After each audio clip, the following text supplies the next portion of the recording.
Hello viewers, வணக்கம். Under rated Tamil movies சீரீஸில் இது பார்ட் பி. இதில் வந்து நான் உங்களுக்கு சஜஸ்ட் பண்ண போகிற படம் வழக்கம்போல லென்த்தாக தான் சொல்லுவேன், சொல்லிட்டு தான் கடைசியில் ஓ, நீ அப்படி வரியா? இதில் வந்து ஆஸ் அ கமெடியன் தான் இதுலேயும்.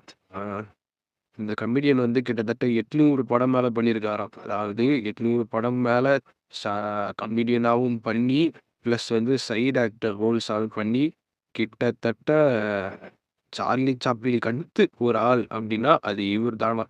ஸோ இவர் வந்து நடித்த படங்கள் ஏராளம். ஆனாலும் வந்து போன வருஷம் 2024 ரிலீஸ் ஆன இவரோட படம் ஒன்று இருக்குது. எப்பயும் ஒரு வருஷத்துக்கு முன்னாடி வந்த படம் தான். அதுக்குன்ற ரீசனுக்காக வந்து இது முக்கன்லாம் கிடையாது. நல்ல படம், ஒரு கைண்ட் ஆஃப் ட்ராமா ஃபிலிம். நல்லா இருக்கும். சஜஸ்டிவ், சீரியஸாக நல்லாயிருக்கும். அவர் யாருன்னா வேல்முருகன் தங்கசாமி மனோகர் அப்படின்னோடனே இப்படி ஒரு ஆர்டிஸ்ட் நான் கேள்வியே படலையே அப்படின்னு சொல்லிட்டு அது ஒருத்தர் வந்து ரொம்ப யோசிக்கிறாங்க. அவருக்கு இன்னொரு பேர் எனக்கு இன்னொரு பேர் இருக்கு. இல்லை பண்ணா அவரோட இன்னொரு பேர் என்ன பார்த்தீங்கன்னா சார்லி அப்படின்னு சொல்லிட்டு தமிழ் சினிமாவில் எல்லாருக்குமே பொதுவாக தெரிஞ்ச ஒரு பேர்.